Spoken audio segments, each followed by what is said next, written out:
Bienvenidos a la serie de resoluciones de Año Nuevo. El tema de hoy es pertenecer a la iglesia. Repitan conmigo, por favor, en voz alta: pertenecer a la iglesia. Muy bien. ¿Y por qué estamos haciendo resoluciones de Año Nuevo de carácter espiritual? Y es justamente porque en oración el Señor habló a mi corazón de que existe un grupo determinado de personas en la congregación que están en medio de una monotonía y de una rutina también que involucra cierta religiosidad. Es decir, gente que se convirtió hace muchos años y que incluso lleva tiempo de ser miembro de esta congregación, pero que necesita un nuevo aire, un nuevo viento en sus vidas. Y justamente eso me llevó a pensar en un fenómeno climático que se llama la zona de calma ecuatorial. Repitan conmigo: zona de calma ecuatorial.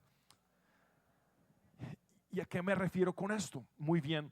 ¿Se acuerdan ustedes que cuando ven el globo terráqueo hay una línea que se llama Ecuador que parte el globo a la mitad? Y justamente a esa altura de la línea del Ecuador, tanto en el Océano Pacífico como en el Atlántico, donde se encuentran los vientos intertropicales, es decir, vientos que van en un sentido y vientos que vienen en otro sentido, y justo donde se encuentran crean una debilidad en el viento. Es decir, esta zona de calma ecuatorial es justamente donde los vientos no tienen fuerza. Entonces los barcos de vela temen en sobremanera este fenómeno, porque al llegar a esa zona de calma ecuatorial no hay viento suficiente para que los impulse a avanzar y se quedan estancados, y muchos marineros han perecido allí en alta mar.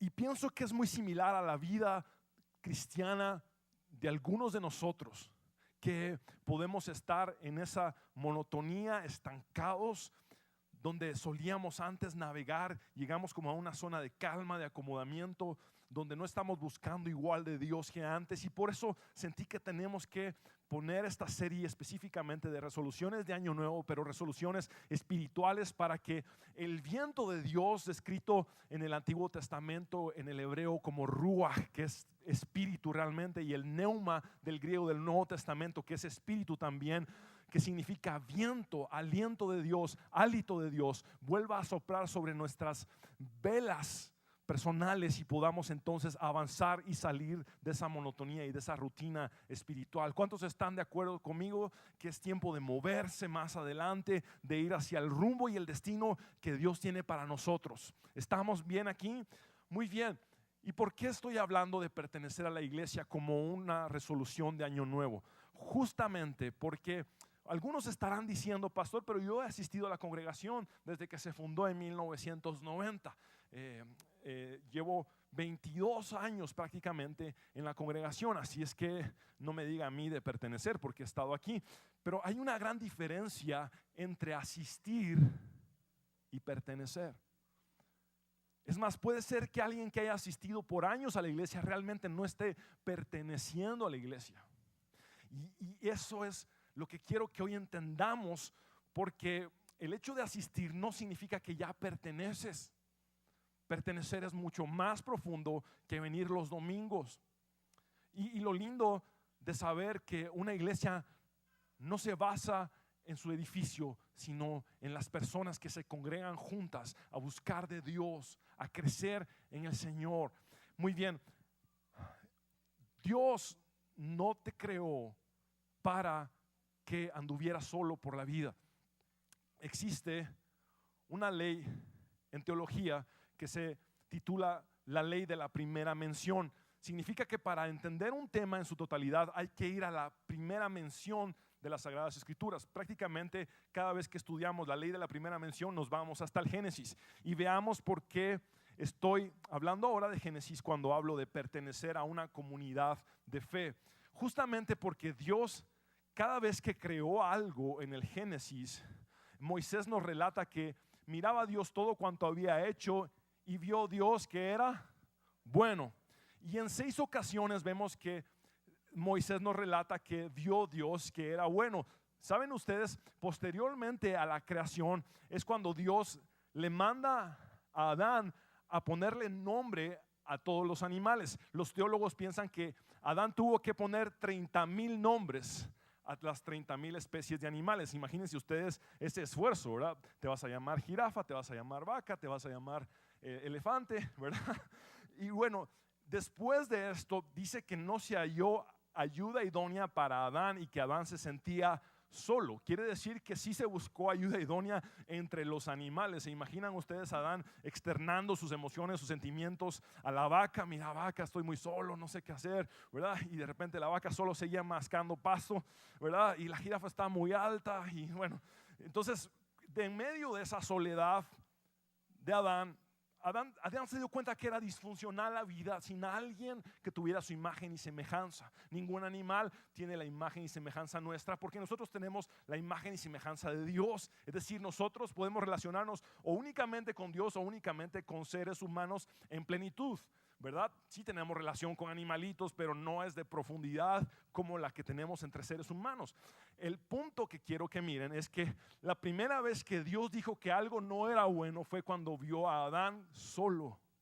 Y dijo Dios, no es bueno que el hombre esté solo, entonces le haré ayuda idónea para él. Ahora, hemos tomado esta cita para enseñar acerca del matrimonio y es completamente correcto, porque obviamente allí se llevó a cabo la primera boda de la humanidad oficiada por Dios mismo. El punto es que justamente Dios allí en ese plan de crear a la mujer venía también involucrado el hecho de que se diera la reproducción de los seres humanos y que se formaran entonces familias y luego comunidades y luego países.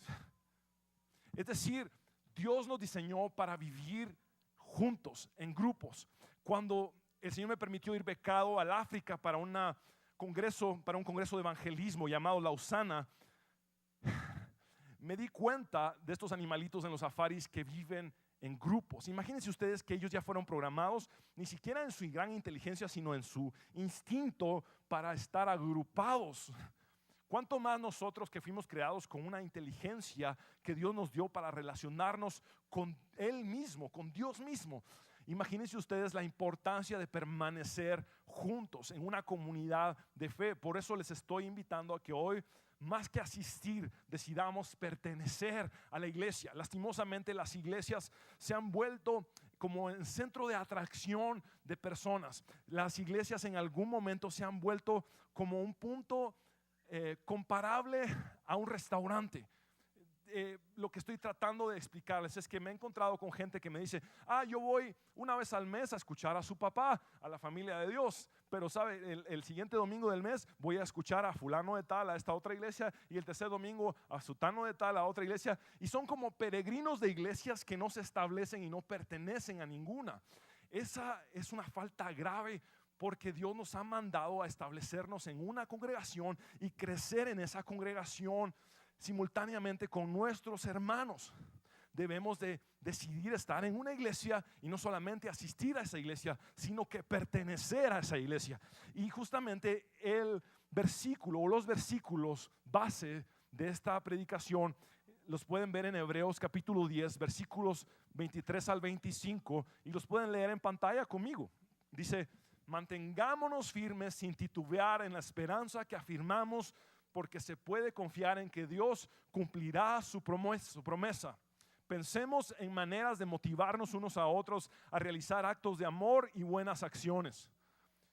Y no dejemos de congregarnos como lo hacen algunos, sino animémonos unos a otros, sobre todo ahora que el día de su regreso se acerca. El Señor está por venir y el mandato es que no dejemos de reunirnos todos juntos. Lastimosamente algunos hermanos me externan que vienen cada 15 días a la iglesia, que vienen una vez al mes, y la realidad es que ¿cuántas horas tiene una semana? Si el día tiene 24 horas y multiplicas 24 por 7, los matemáticos me podrán decir cuánto es, se los dejo de tarea. Y te estamos hablando de 2 horas para venir a la iglesia. Es el mínimo que se le puede dar a Dios. Alguien dijo, ir a la iglesia el domingo, ese es el mínimo del tiempo que se le puede dar a Dios. Otra persona dijo, el diezmo no es como lo máximo que hay que darle a Dios. El diezmo es el mínimo que le tengo que dar a Dios. Eso lo dijo un hombre que Dios le ha dado mucha revelación en la palabra, pero a veces pensamos que es como un gran sacrificio congregarnos, es como un gran sacrificio hacer lo que ya está establecido en la Biblia, y realmente aquí están establecidos muchas veces los mínimos que podríamos hacer. Y realmente el domingo es el día del Señor. ¿Por qué nos juntamos en domingo? Es porque es el primer día de la semana. Lastimosamente algunos consideran el lunes como el primer día de la semana, y les tengo noticias: el domingo es el primer día de la semana, porque es el día más importante y el día que en primicia se le da a Dios de nuestra semana. Es decir, si le das tus primicias en tus finanzas, qué bueno. Si le das tus primicias en tus siembras, qué bueno. Pero ¿qué tal las primicias de tu tiempo congregándote del primer día de semana? Es aquí donde debes de estar los domingos, todos los domingos, sin faltar. Debemos de congregarnos, como lo dijo el autor de Hebreos: mantengámonos firmes sin titubear, y no dejemos de congregarnos como lo hacen algunos, sino animémonos unos a otros. Por eso yo te animo a que te congregues como mínimo una vez por semana, todos los domingos. Tenemos servicios miércoles y viernes. Son más que bienvenidos todos y cada uno de ustedes. Ahora, la insistencia del autor de Hebreos es que permaneciéramos juntos. Ahora, Jesús hizo una oración muy importante en Juan 17. Esta oración es la oración más importante registrada en el Nuevo Testamento, porque también es la más larga y es efectuada por Jesús. ¿Y saben ustedes en qué momento hizo Jesús esta oración? Justamente antes de entrar a su pasión, es decir, justamente antes de entrar a que le azotaran, a que le torturaran y a que lo crucificaran. Es decir, esta oración habla de una última voluntad de Jesús delante de su Padre. ¿Alguna vez has estado frente a alguien que está por morir y tiene una última voluntad y te pide algunas cosas? Eso es algo muy fuerte de vivir. Y justamente Jesús estaba dando como su última voluntad en cuanto a peticiones que él tenía directamente para su Padre. Y vean ustedes lo que le pide en 4 ocasiones. En las pantallas lo pueden ver. Juan 17:11 dice: y ya no estoy en el mundo, mas estos están en el mundo. Y yo voy a ti, Padre Santo, a los que me has dado, guárdalos en tu nombre, para que, en voz alta lo que está subrayado, sean uno, así como nosotros. Muy bien, el siguiente versículo 21 dice: para que todos otra vez sean uno, como tú, oh Padre, en mí y yo en ti, que también ellos sean uno en nosotros, para que el mundo crea que tú me enviaste.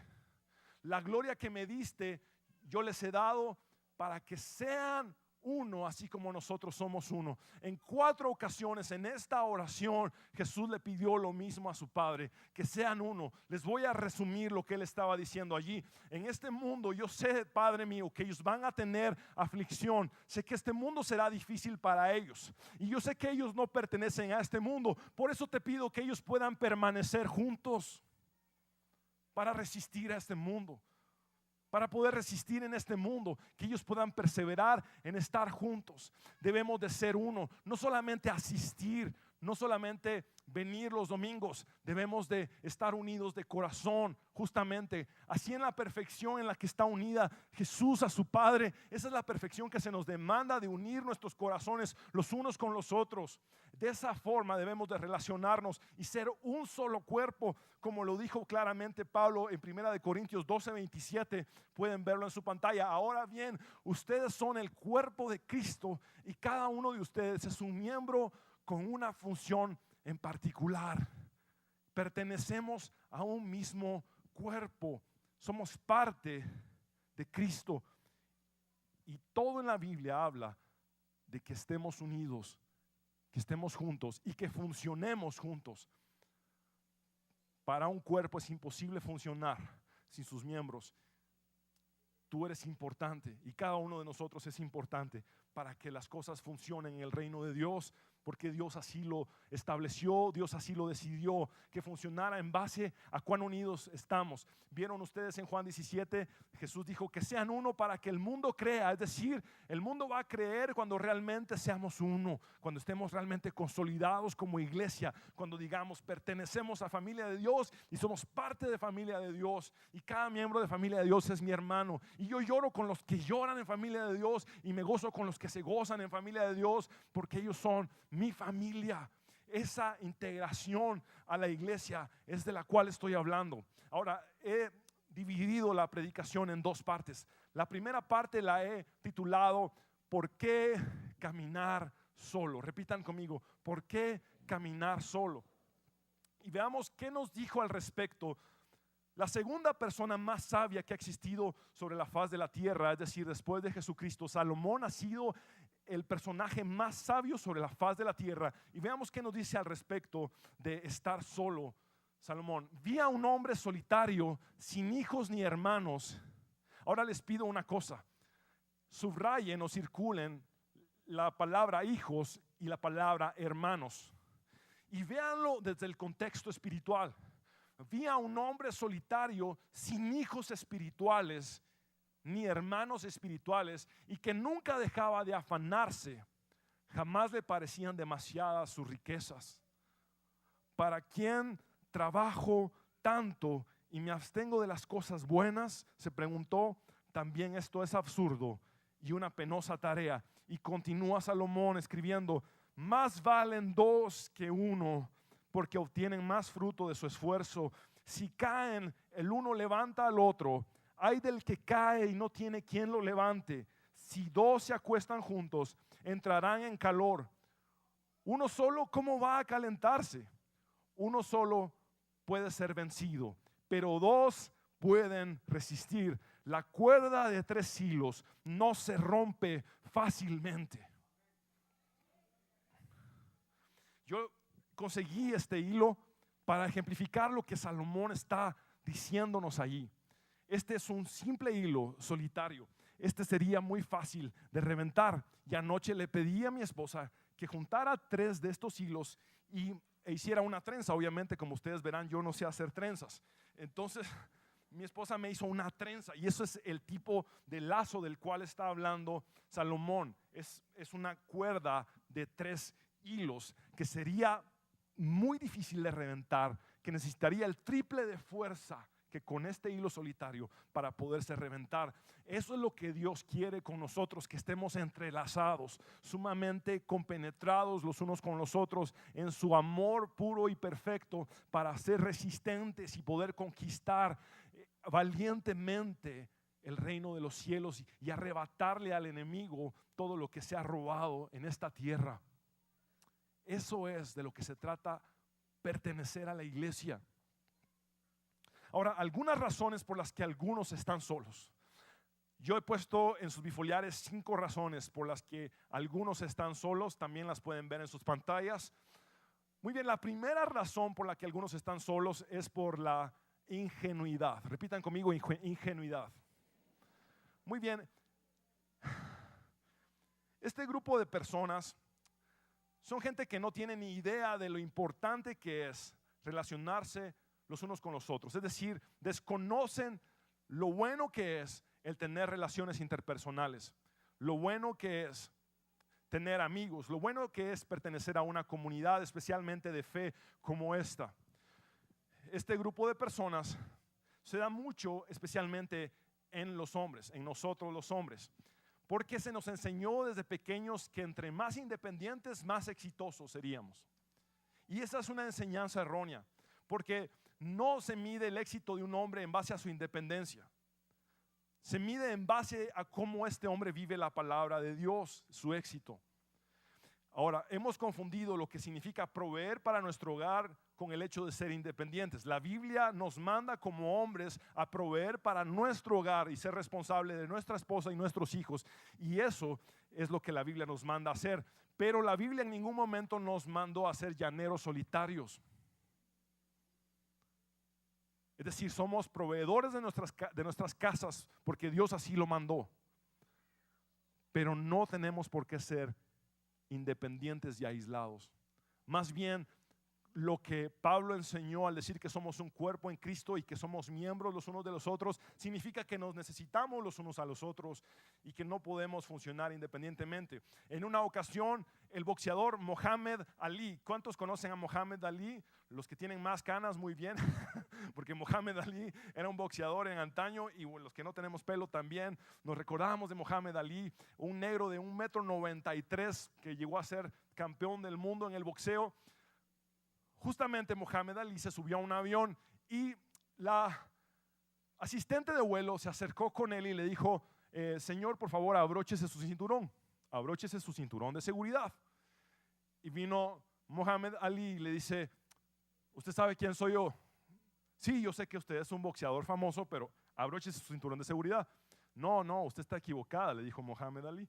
Yo soy Superman.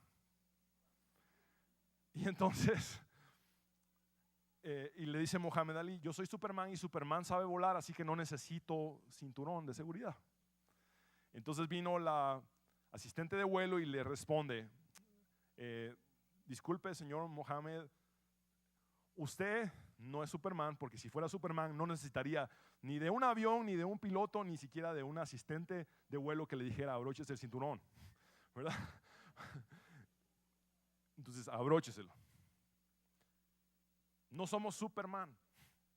Esa es la situación con algunos hombres que se consideran autosuficientes, Superman, que debemos de cambiar.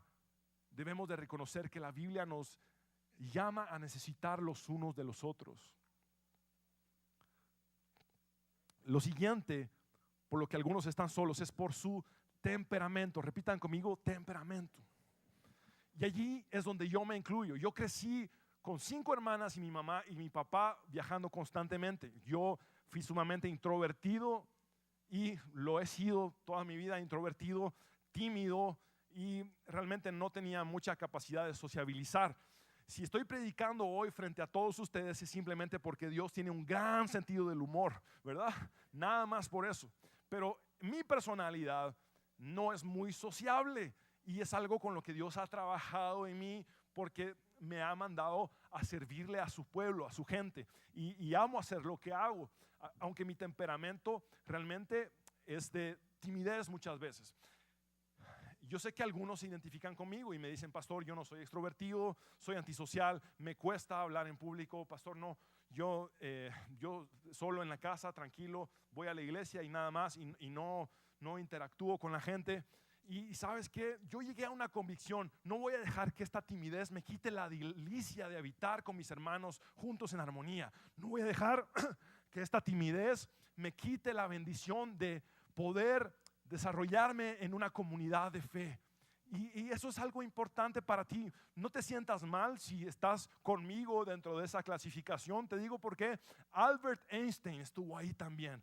Albert Einstein era una persona sumamente tímida y no tenía nada de qué avergonzarse. Pero hay que trabajar en nuestro temperamento para poder relacionarnos mejor con las personas.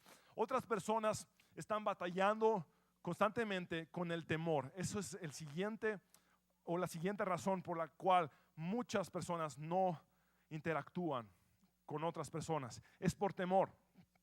Algunos de los que no quieren venir a la iglesia es porque se imaginan que cuando vengan por primera vez los vamos a pasar aquí al frente y les vamos a decir, ahora díganos todos sus pecados, ¿verdad? A todos aquí enfrente. Y ahora cada uno va a pasar a imponer manos y vamos a sacar todos los demonios que tiene adentro, ¿verdad? Algunos se imaginan que eso es lo que pasa aquí, entonces no quieren involucrarse.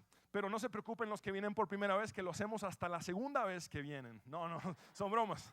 Muy bien. El punto es que muchos tienen temores sin fundamento, es lo que estoy tratando de decirles, de lo que es relacionarse con otras personas. A veces yo me he acercado con mucho miedo a algunos líderes, me refiero a nivel internacional, y cuando siento son las personas más accesibles y no tenía por qué tener temor. A veces he hablado en público y me acuerdo cuando me tocó predicar la primera vez, lo he dicho muchas veces, me enfermé del estómago, no llegué a la iglesia, tenía como 16 años, era en el grupo de jóvenes, y bueno, porque era una persona tímida, ¿verdad? Porque era una persona con temor de presentarme delante de la gente. El temor de hablar en público es uno de los miedos más grandes, juntamente con el miedo a la muerte. Imagínense ustedes. Y lo podría probar si paso a alguno de ustedes a hablar aquí al frente, a ver quién aguanta más, ¿verdad? Porque yo sé que a la mayoría no les gustaría en algún momento pararse a hablar en público, porque hay un cierto temor para hacerlo. Ahora, hay que quitar el temor. Dice que el perfecto amor echa fuera el temor. Cuando tú estás en una comunidad donde existe el amor perfecto de Dios, ese temor tiene que ser quitado y puedes entonces funcionar ya en esa comunidad de fe.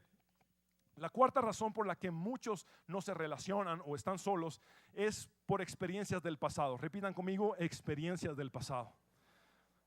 Es lo que yo he denominado como traumas en las relaciones. Gente que está lastimada, gente que está traicionada, abandonada. Ahora déjame decirte una cosa.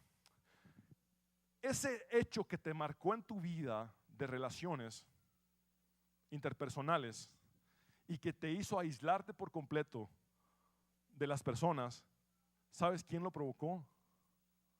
Satanás. Y ¿sabes otra cosa? Cada vez que tú te alejas de la gente por eso que sufriste, estás cumpliendo con el plan de Satanás para ti. Porque él te robó de antemano la bendición de compartir con tus hermanos en armonía. Es fuerte lo que te estoy diciendo, pero la voluntad de Dios no es que sigas solo como estás, con tus heridas. La voluntad de Dios es sanarte y que seas uno con cada uno de tus hermanos que estamos aquí. Ese es su propósito para ti. No es que andes más solo por la vida. Y la quinta y última razón por la cual muchos están solos es la peor de todas, porque afecta no solamente a tu vida de comunidad, sino a tu vida familiar. Afecta a tu matrimonio y afecta también a tus hijos. Y esas son las ocupaciones. Es tiempo de revisar la agenda y ver qué cosas realmente son imprescindibles en esa agenda. Es tiempo de revisar tu agenda, filtrando tu agenda ante las prioridades que Dios ha puesto en tu vida. Siempre hemos dado el orden de las prioridades en esta iglesia.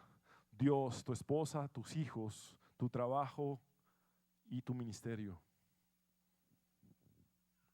Es tiempo de revisar tu agenda. Chuck Swindoll escribió el siguiente pensamiento en uno de sus libros. Pueden leerlo conmigo en pantallas. Dice: nadie es un equipo completo. Cada uno es un jugador. Pero si quitamos a un jugador, el juego no podrá realizarse. Nos necesitamos unos a otros. Usted necesita a alguien y alguien necesita de usted. No somos islas aisladas. Para hacer que la vida funcione, tenemos que descansar y apoyar, relacionarnos y responder, dar y recibir, confesar y perdonar, alcanzar y abrazar, soltar y confiar.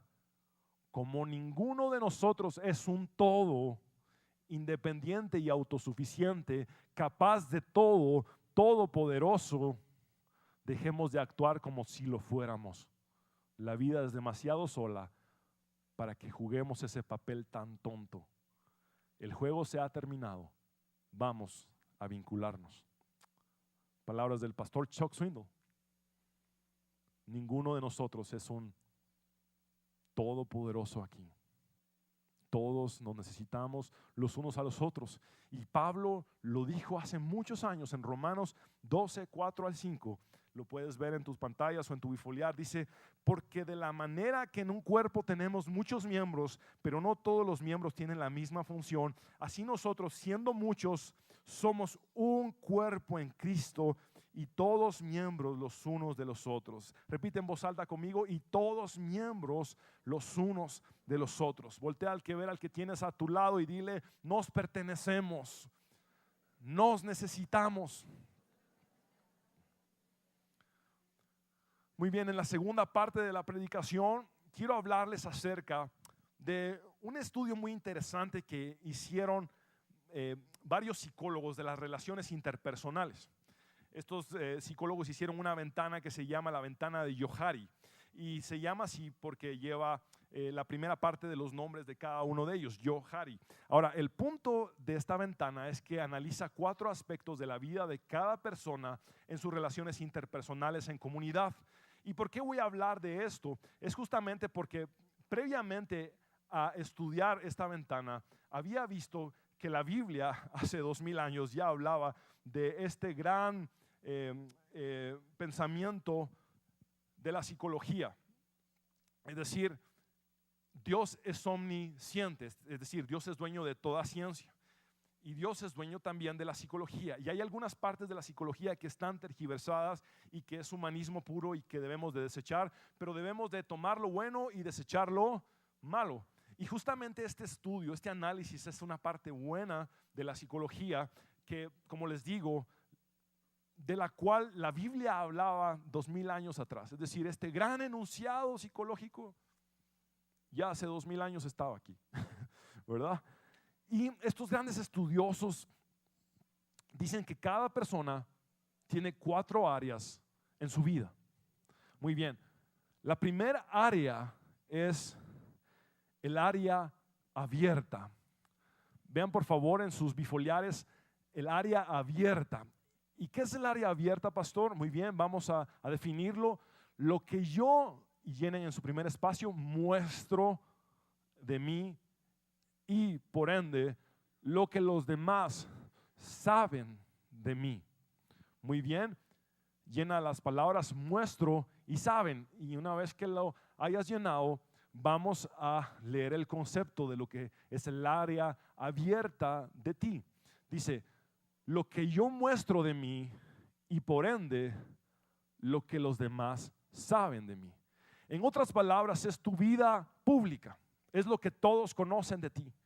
Es de la forma en la que los demás te definen. Cuando dicen: sí, yo conozco al hermano, es de este tamaño, es buena gente, habla de esta forma, trabaja en tal lugar. Es tu vida pública, está casado con fulana de tal, tiene tantos hijos. Es la vida que todos conocen de ti. Es esa vida pública, esa vida que muchos mostramos y donde lastimosamente muchas veces se demuestra hipocresía también, de no mostrarnos tal cual somos. Esa parte abierta y pública de nosotros, esa parte que los demás también conocen de nosotros. Ese es el área abierta. Ahora, necesitas personas que realmente te conozcan. Llenan el espacio, por favor. Necesito personas que realmente me conozcan. Llena ese espacio con la palabra conozcan. Y fíjate muy bien lo que la palabra de Dios nos dice de una persona. En 1 Corintios 2:11 dice: nadie puede conocer los pensamientos de una persona excepto el propio espíritu de esa persona. En este versículo está involucrado el hecho de que una persona tiene una vida pública, pero también una vida secreta en sus propios pensamientos. Ahora, este versículo nos lleva a la siguiente área, que es el área oculta. Repite conmigo: área oculta. Y vamos a definirla. Lo que únicamente yo sé de mí y que los demás desconocen de mí. Llena la palabra desconocen, por favor. Lo que únicamente yo sé de mí y que los demás desconocen de mí. Es como tu área o tu parte secreta de ti mismo. Ese lugar oculto, esa parte oculta de ti. ¿Y a qué me refiero con esto? Es la parte más peligrosa que tú tienes, esa parte secreta, que muchas veces tiene que ver con las cosas que te avergonzaría que los demás supieran de ti. Muchas veces tiene que ver con pecados que se realizan en lo secreto y que busco que nadie se entere. Si tú tienes secretos, déjame decirte, no estás a salvo. Necesitas ayuda, necesitas externar estos secretos a personas de Dios para ser libre y para ser sanado.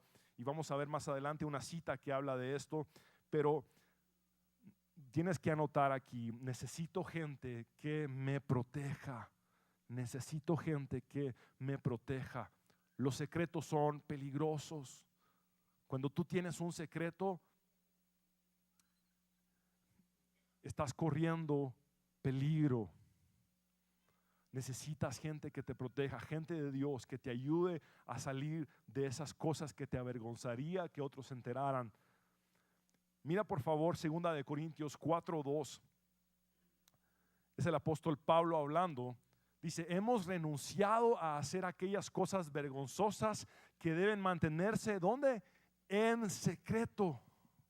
No usamos ninguna clase de trucos ni alteramos el mensaje de Dios. Por el contrario, enseñamos la verdad abiertamente y así a los ojos de Dios nos mostramos a todos en voz alta tal como somos. Pablo se dio cuenta que para vivir en santidad no tiene que tener secretos, sino mostrarse tal cual es con los demás. Los secretos no te van a llevar a ningún lugar, solamente a la ruina. Por eso Santiago escribió en el capítulo 5 y versículo 16, confiesen sus pecados unos a otros y oren unos por otros para que sean sanados. La oración del justo es muy poderosa y efectiva. Ahora, muy bien, quiero que me sigan en esto porque es sumamente importante y es un punto clave de la predicación. Cuando yo confieso mis pecados a Dios, obtengo perdón. Muy bien, ¿me están siguiendo? Cuando yo confieso mis pecados a Dios, obtengo perdón. Dice que el que le confiesa a Dios su pecado y se aparta de él, alcanza misericordia. Muy bien, yo confieso mis pecados a Dios para alcanzar perdón, pero entonces ¿con qué objetivo le confieso mis pecados a otras personas que son también pecadoras redimidas como yo? ¿Con qué objetivo? No para que me perdonen, porque solamente Dios perdona pecados. Lo hago para que me protejan y me sanen, para que me ayuden a no volver a caer, para que si tengo un pecado recurrente que no he podido dejar en mi vida, busque un grupo de amigos y les diga, ¿saben qué? Tengo esta debilidad, ayúdenme a no volverle a fallar a mi Señor. Esa es la idea de lo que está diciendo Santiago. Y me llama la atención que dice, si se confiesan sus pecados unos a otros, serán sanados, porque habla de una sanidad donde la gente por fin es libre de adicciones y de pecados recurrentes y debilidades constantes. Me acuerdo de unos amigos músicos que Dios usó mucho en Latinoamérica. Uno se convirtió primeramente y el otro tenía solo conocimiento como de la salvación y no estaba muy decidido y definido en haber entregado su vida a Cristo. Y el que sí se había entregado a Cristo sabía que su amigo se iba a juntar con una mujer en un hotel para fornicar, y el amigo que realmente se había convertido se iba a parar a la puerta del hotel a decirle, no te dejo entrar para que no forniques. Quizá muchos de nosotros, para poder al fin ser libres de adicciones y ser libres de pecados recurrentes, lo que necesitamos es una comunidad de personas o un grupo pequeño de personas que Dios nos ponga para poderles decir, ayúdame a no volver a caer. Alguien que quizá te llame el viernes en la noche y te diga, ¿qué estás haciendo? ¿Dónde andas metido? ¿Sabes qué? No, ya yo sé lo que me contaste, que te cuesta mucho esta área en tu vida. Mejor juntémonos a tomar un café y a estudiar la palabra de Dios, de cómo Dios te puede liberar de esto. De cómo Dios te puede librar de esto. Muchos necesitamos gente así para al fin poder ser libres y sanados. Y ojo con lo siguiente, Jesús mismo advirtió esto en Mateo 7:6, dijo, no desperdicies lo que es santo en gente que no es santa. No arrojes tus perlas a los cerdos, pisotearán las perlas y luego se darán vuelta y te atacarán. Es decir, no puedes contárselo a cualquiera. No puedes decirle a cualquiera tus debilidades. Pero sí es necesario que se la digas a alguien. En mi caso personal, mi Padre terrenal es quien conoce lo peor de mí y lo mejor de mí. Y no me avergüenza decirlo, porque Él sabe mis peores errores y mis mejores aciertos. Y saben que es el lugar más seguro que yo he encontrado para decir: esta es mi debilidad. Puede orar por mí constantemente. Puede, por favor, usted darme consejos constantemente. Podemos hablar constantemente para que yo no le falle a mi Señor.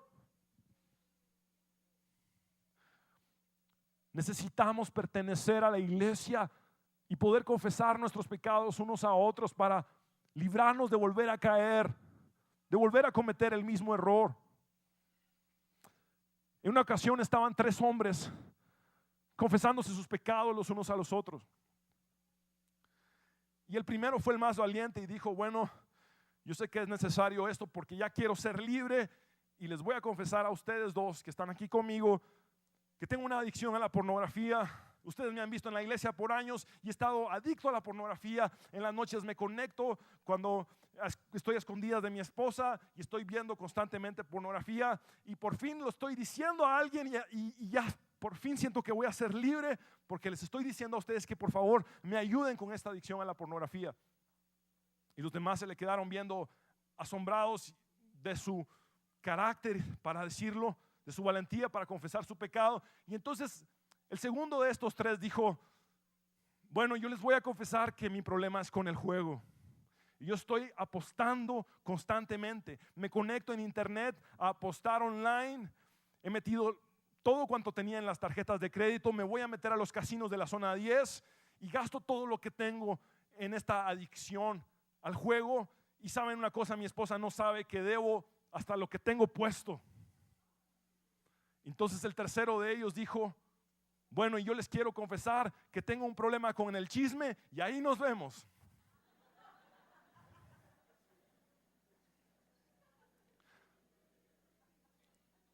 Por eso Jesucristo dio ese versículo: no desperdicies lo que es santo con gente que no es santa. ¿Sabes qué es santo? Tu arrepentimiento de buscar ayuda, eso es santo, es provocado por el Espíritu Santo. Eso es santo. No des tus perlas a los cerdos, porque te pisotearán y se darán la vuelta y te atacarán por lo que les acabas de decir. Pero necesitas gente verdadera y auténtica, genuina, que te proteja. Mira Romanos 2:4, dice: ¿no te das cuenta de lo bondadoso, tolerante y paciente que es Dios contigo? ¿Acaso eso no significa nada para ti? ¿No ves que la bondad de Dios es para guiarte a que te arrepientas y abandones tu pecado? Eso que haces en secreto es tiempo de abandonarlo ya. En el nombre de Jesús es tiempo de dejarlo. ¿Sabes qué? Es preferible que tú te arrepientas, se lo confieses a Dios para recibir perdón de pecados, lo confieses a algunos hermanos para recibir el apoyo que necesitas y la ayuda que necesitas para sanar por completo. Porque si no, llegará el día en que de todas formas se va a saber lo que haces en lo secreto. Mira Lucas 8:17, palabras de Jesús: pues todo lo secreto tarde o temprano se descubrirá, y todo lo oculto saldrá a luz y se dará a conocer a todos. Más te convendría ser valiente y presentarte delante de Dios y decirle: Señor, perdóname este pecado, y pon a las personas a las cuales yo puedo contarles mi debilidad para que me ayuden a sanar. La tercera área de la cual hablan estos estudiosos de la conducta humana es el área ciega. Y esto se define de la siguiente forma. Vean en sus bifoliares: lo que yo no sé de mí, pero los demás sí saben de mí. Llenen por favor la palabra no y la palabra sí en los 2 espacios que tienen ahí. Esta área ciega, lo vuelvo a repetir, es lo que yo no sé de mí, pero lo que los demás sí saben de mí. Es decir, hay cosas que yo no me he dado cuenta que hago, que los demás sí las perciben. La mejor ilustración que tengo para este punto es el frijolito en el diente. el frijol en el diente. ¿A cuánto les ha pasado que han tenido un frijol en un diente y ya están sonreídos? Bueno, a mí, y hasta varios a veces, colección. El punto es que tú vas por la vida con tu frijolito en el diente y no sabes que lo tienes. Y le sonríes a la gente y de repente toda la gente sabe que tenés o que tienes un frijol en el diente, pero tú no. Eso es de lo que está hablando esta área abierta. Hubo alguien que dijo que el mal aliento y el orgullo eran completamente iguales. Imagínense ustedes, el mal aliento y el orgullo completamente iguales, porque todos saben que alguien lo tiene menos el que lo tiene. ¿Me explico? Todos saben que alguien lo tiene menos el que lo tiene. Y para esa área ciega yo necesito gente que sea honesta conmigo. Anota por favor la palabra honesta. Yo necesito gente que sea honesta conmigo. Mira este versículo, me encanta, dice Proverbios 27:6. Más digno de confianza es el amigo que hiere que el enemigo que besa. Nuevamente, más digno de confianza es el amigo que hiere que el enemigo que besa. ¿Qué es lo que está diciendo Salomón allí? Y lo voy a poner en nuestro contexto guatemalteco, aunándolo a mi ilustración del frijolito en el diente. Mírenlo de esta forma. Si ustedes tienen un frijol en el diente y no saben que lo tienen, y alguien les dice a ustedes, qué linda tu sonrisa, ese es un enemigo que besa. ¿Me explico? Pero si alguien les dice a ustedes, mira, con toda la pena yo sé que te va a dar vergüenza y todo, pero tenés un frijol en el diente, ese es el amigo que hiere, que te va a hacer sentir pena y vergüenza, pero te vas a quitar el frijol del diente. Y la idea es esa.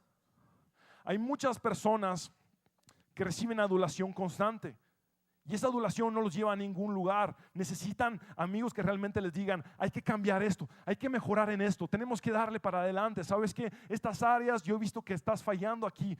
¿Qué pasó que no viniste a la iglesia? Vámonos a la iglesia juntos. Ese tipo de amigos que son honestos son los que necesitamos. Según el hombre más sabio después de Jesucristo que habitó la tierra, Salomón, él fue el que escribió esta porción. Ahora, ¿saben ustedes? Hemos visto la caída de los grandes líderes religiosos o evangélicos, los grandes líderes del cristianismo que ustedes han visto incluso por años o por décadas en televisión, que de repente cometen un grave adulterio. ¿Se acuerdan ustedes de alguna de estas historias? ¿Verdad que hay varios?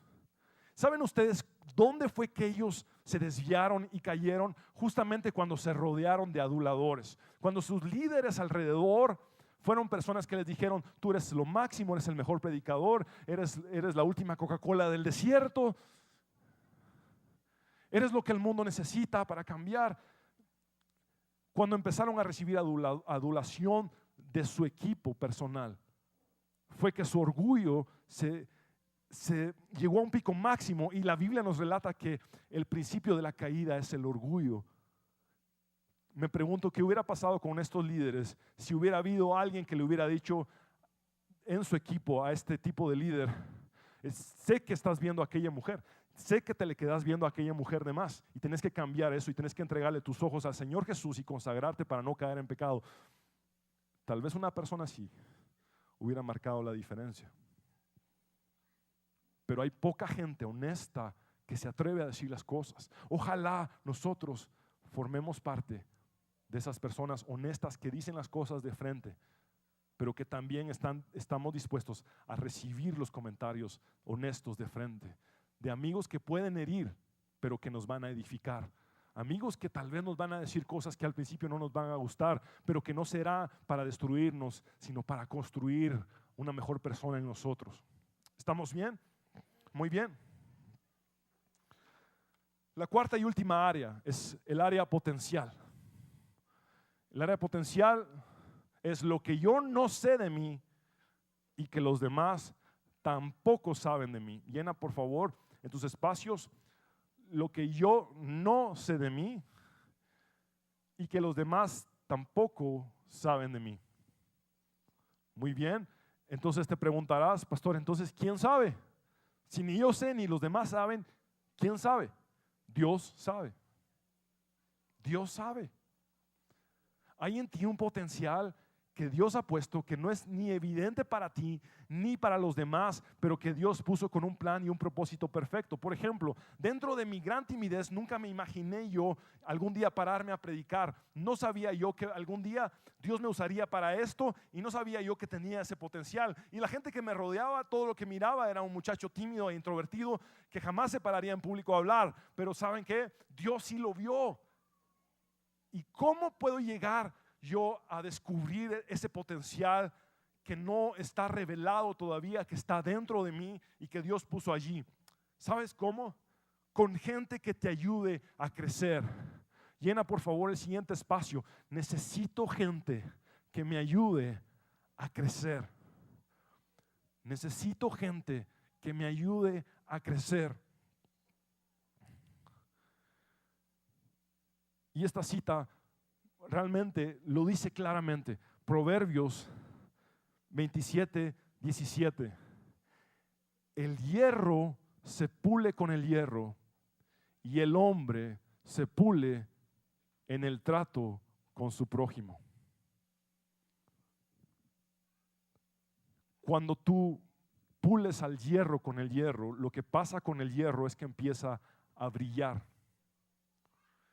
Y lo que Salomón está diciendo es que cuando tú te relacionas con los demás, te estás puliendo a ti mismo y entonces empiezas a brillar.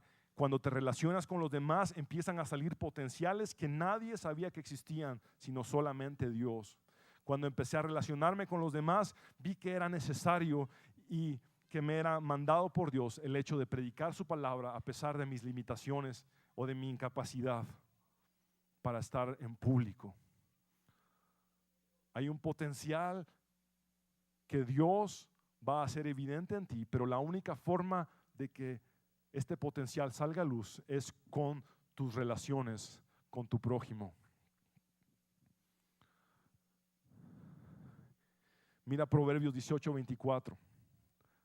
Hay amigos que llevan a la ruina y hay amigos más fieles que un hermano. Yo quisiera que en familia de Dios todos nosotros fuéramos amigos más fieles que un hermano. Que tuviéramos la capacidad de hacer lo que el apóstol Juan describió tantas veces. Amarnos los unos a los otros realmente. Concluyo con esto. Mira Primera de Tesalonicenses 2:8. Así nosotros, son palabras de Pablo, así nosotros, por el cariño que les tenemos, nos deleitamos en compartir con ustedes no solo el Evangelio de Dios, sino también nuestra vida. Tanto llegamos a quererlos.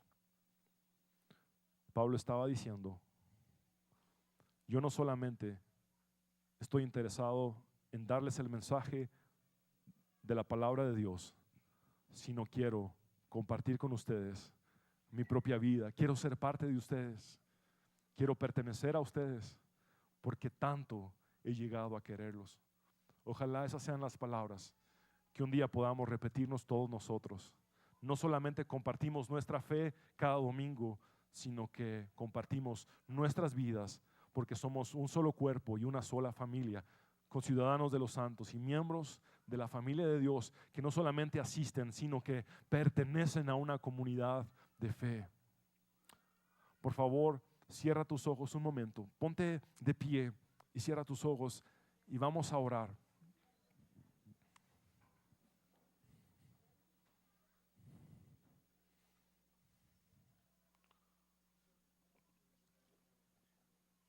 Cierra tus ojos, por favor. Vamos a orar. Yo sé que muchos se han identificado con esta predicación. Sé que el Señor te ha hablado en esta mañana.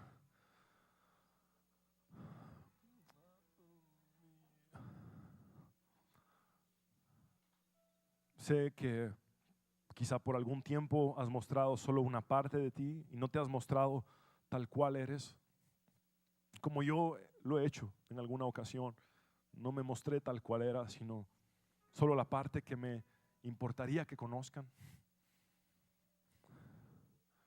Hoy, Señor, quiero mostrarme tal como soy a mis hermanos. Tal cual soy, Señor. Porque necesito gente que realmente me conozca.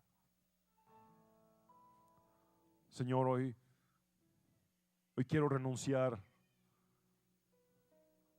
a mis secretos, a esa parte oculta que nadie conoce.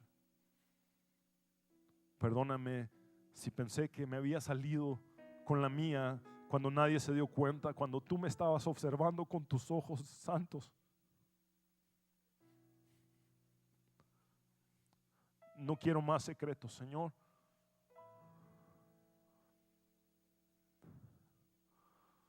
Hoy te confieso mi pecado. Para alcanzar perdón, te confieso mi pecado y me aparto de él, para que tu misericordia sea derramada sobre mi vida. Señor, asimismo, te pido que pongas a mi alrededor a gente santa que sea enviada por ti, a los cuales yo les pueda decir: esta es mi debilidad, y les confieso que esta es el área con la que yo batallo constantemente y he cometido pecado recurrente en esta área y necesito que me ayuden, ustedes que son personas de Dios. Señor, pon esas personas idóneas, gente honesta, que diga las cosas de frente, amigos que hieran, pero que nos hagan crecer. Y ese potencial oculto que todos tenemos, Señor, pueda ser forjado, pulido como un hierro en nuestro trato con la gente. Señor, yo sé que hay potenciales grandes en estas personas que están aquí, que solamente van a ser manifestados en el momento en que ellos decidan involucrarse en una comunidad de fe, en el momento en que decidan profundizar en no solamente asistir, sino pertenecer a la iglesia. Señor Jesús, no queremos perdernos de lo que David describió como una delicia. Cuán bueno y cuán delicioso es habitar los hermanos juntos en armonía. Queremos disfrutar lo delicioso que es que tú eres capaz de unirnos a cada uno de nosotros como una sola familia, como un solo cuerpo, que podamos realmente vivirlo, Señor, y no solo leerlo y no solo hablarlo, sino vivirlo, que seamos un cuerpo, Señor. Y yo te pido que hoy podamos poner en práctica, Señor, lo que tú nos has enseñado.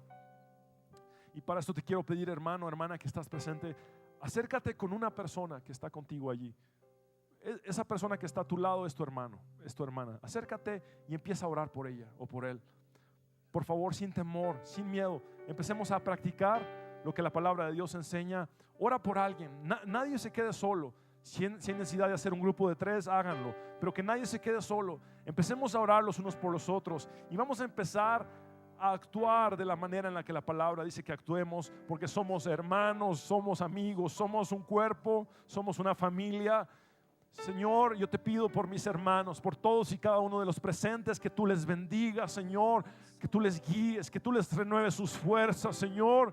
Padre Celestial, gracias porque sé que tienes un plan perfecto para cada uno de ellos, un propósito perfecto. Bendícelos con toda bendición, Señor, que puedan deleitarse, Señor, en las delicias de habitar junto a los hermanos, que donde 2 o 3 estamos en tu nombre, aquí estás tú en medio de nosotros, Señor, que podamos pertenecer a la iglesia y no solamente asistir, que podamos sentirnos parte integral, Señor, de una comunidad de fe.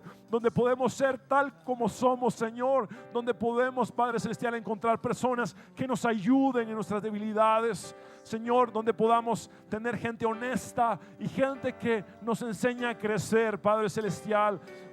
Usa a mi hermano y a mi hermana, Señor, que podamos vivir en esa unidad, en esa oración de Juan 17, que sean uno para que el mundo crea, que podamos ser uno, Señor, realmente uno, Señor. Hoy nos rendimos a ti, Jesús. Hoy nos entregamos a ti con todo nuestro ser y todo nuestro corazón.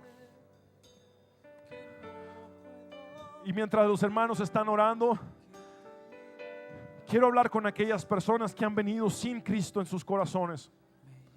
Quiero hablar contigo, hombre y mujer que estás aquí, que has venido sin Jesús.